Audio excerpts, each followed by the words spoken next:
تو پھر اجازت کسی اور کو کیسے ملے گی؟ واپس پلٹ گئے. کچھ دنوں کے بعد ملاقات ہوئی.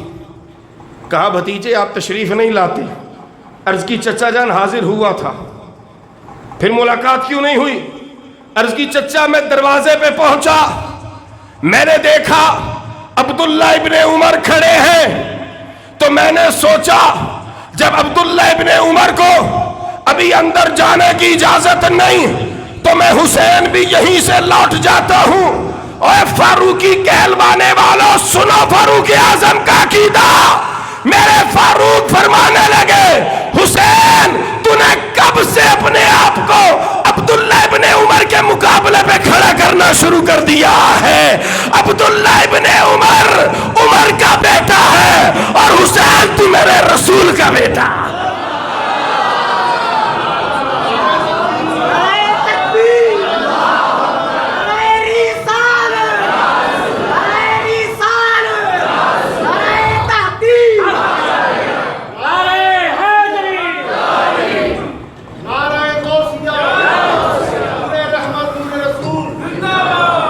پاویں کوئی آستہ بول لے, پاویں کوئی اچھی بول لے, لیکن بولن سارے. اے شرط نہیں کہ سارے زور لاؤ, لیکن اے بھی نہیں کہ منہ کرو تے بولو. اے آئیں والا مجمع نہیں, اے آئیں والا مجمع نہیں, اے رسول اللہ دے دیوانیاں دا مجمع. تو نام فاروقی رکھ لینے سے بندہ فاروقی نہیں ہوتا.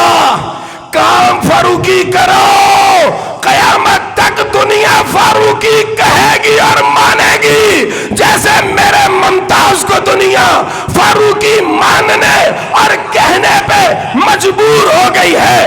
اپنے تو اپنے رہے, بیگانے بھی کہتے ہیں جو کام ممتاز نے کیا ہے یہ وہی کام ہے جو دور رسول میں جناب فاروق اعظم نے کیا.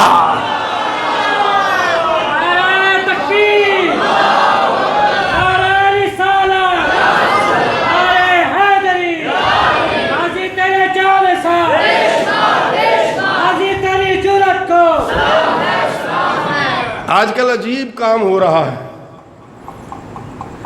بڑے بڑے سمجھدار اور ذی شعور لوگ اعلان پہلے کرتے ہیں اور بعد میں کہتے ہیں بہت بڑی مشاورت کر کے آگے کا لائے عمل دیں گے. اعلان کرنے کے بعد یہ پتہ نہیں اعلان کرنے کے بعد مشاورت کون سی ہوتی ہے.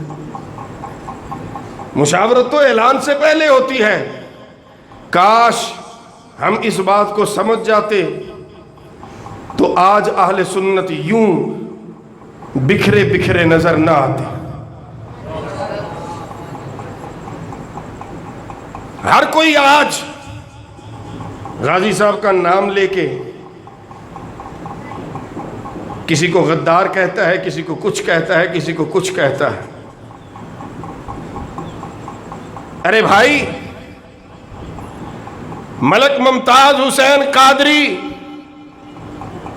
میرے اور آپ کے پوسٹروں, بینروں, فلیکسوں اور کانفرنسوں کے محتاج نہیں ہیں. جس لمحے غازی اسلام سے میرے رسول نے کام لیا اس لمحے کے بعد سے تیری اور میری کانفرنسوں سے غازی بہت اوپر پہنچ چکا ہے. اب تو تقریر کرے نہ کرے اس کے گیت اللہ کے فرشتے گا رہے ہیں. اب آپ کے کسی کو غدار کہنے سے, کسی کو کسی ٹائٹل سے جوڑ دینے سے کچھ نہیں بننے والا. آؤ سب آج بھی فاروقی پرچم کے سائے میں جمع ہو جائے.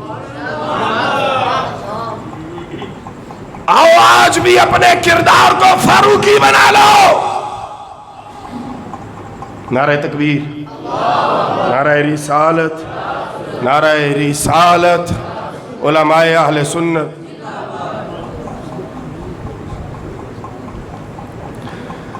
ہماری بزم میں تشریف فرما ہو رہے ہیں استاذ الحفاظ والقراء پیر طریقت حضرت پیر قاری رحمت علی جماعتی صاحب.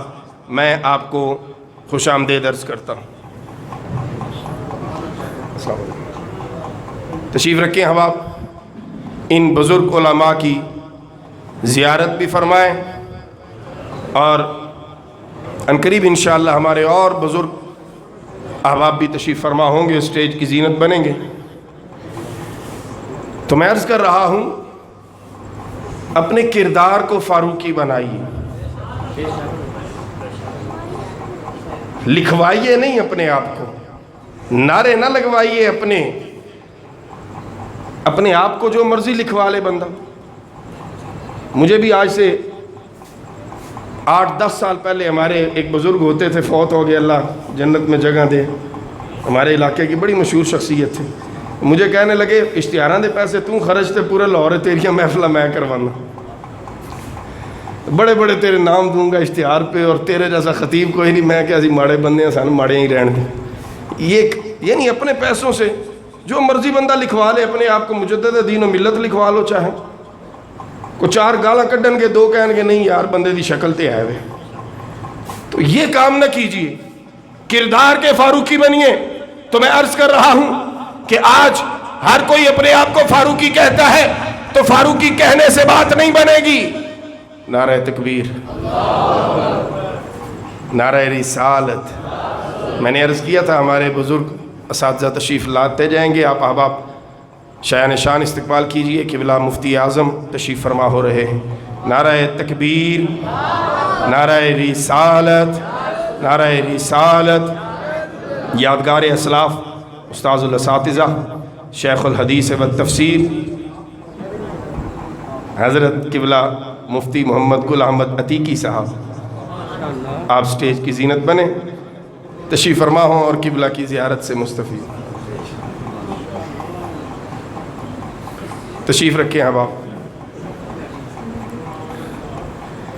میں بس اس جملے کو مکمل کر کے پروگرام کو آگے کی طرف لے کے جاؤں گا۔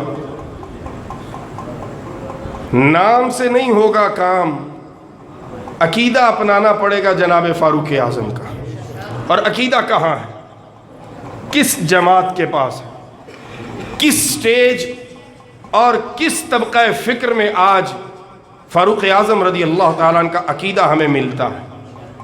آیا فاروقی لکھنے اور لکھوانے اور کہلوانے والوں میں ہمیں فاروقی عقیدہ ملتا ہے؟ تو بھائی سیدھا سا جواب ہے کہ نہیں، کیونکہ فاروقی وہ ہو ہی نہیں سکتا جو یزید کا حمایتی ہو اور حسین کا مخالف ہو۔ یہ بہت بڑی لائن ہے، جو لائن کے اس پار ہے وہ فاروقی ہے، جو اس پار ہے وہ یزیدی ہے۔ اور خود جو اپنے آپ کو کہے یزیدی، پھر میرے اور آپ کے کہنے کی بات نہیں، جو بات چھپی ہوئی ہو اس کے کرنے میں احتیاط ہے کہ ایسے بھی ہو سکتا ہے اور ایسے بھی۔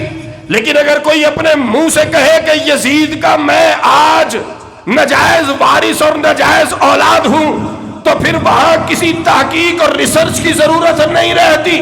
میرے فاروق اعظم کے عقائد کی ایک جھلک، جب جناب فاروق اعظم کعبہ شریف کا طواف کر رہے ہیں تو طواف کرتے کرتے حجر اسود کے پاس پہنچے، جب حجر اسود کو بوسہ دینے لگے تو اس کو مخاطب کر کے کہنے لگے کہ اے پتھر میں تجھے کبھی نہ چومتا، میں تجھے کبھی نہ چومتا۔ آج طواف کعبہ کرنے والوں پتھر کو چومنے کے لیے دھکے بھی کھاتے ہو اور جناب والا زخمی بھی ہوتے ہو، لیکن پتھر کو چومتے ہو اس لیے کہ یہ جنت کا پتھر ہے، اور اس لیے کہ اسے چوما جائے تو یہ گناہوں کو چوس لیتا ہے، لیکن تم اس لیے پتھر کو چومتے ہو کہ یہ تمہارے گناہوں کو چوستا ہے۔ میرے فاروق سے پوچھو کہ پتھر کو کیوں چوم رہے ہو؟ فرمایا عمر تجھے کبھی نہ چومتا، عمر تجھے صرف اس لیے چوم رہا ہے کہ تجھے میرے مصطفیٰ نے چوم لیا۔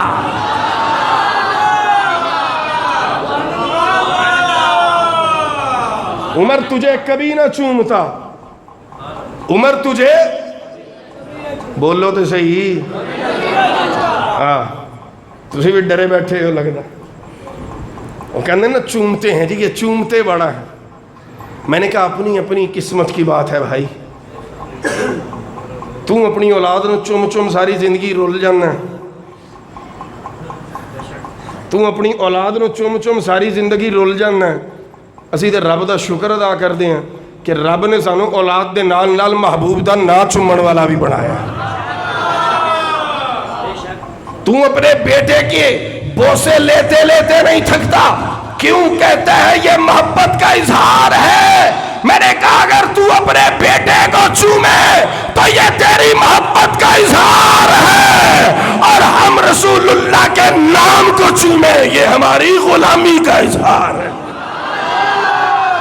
تو عقیدہ فاروقی بنانا پڑے گا بھائی، پھر بات ہوگی.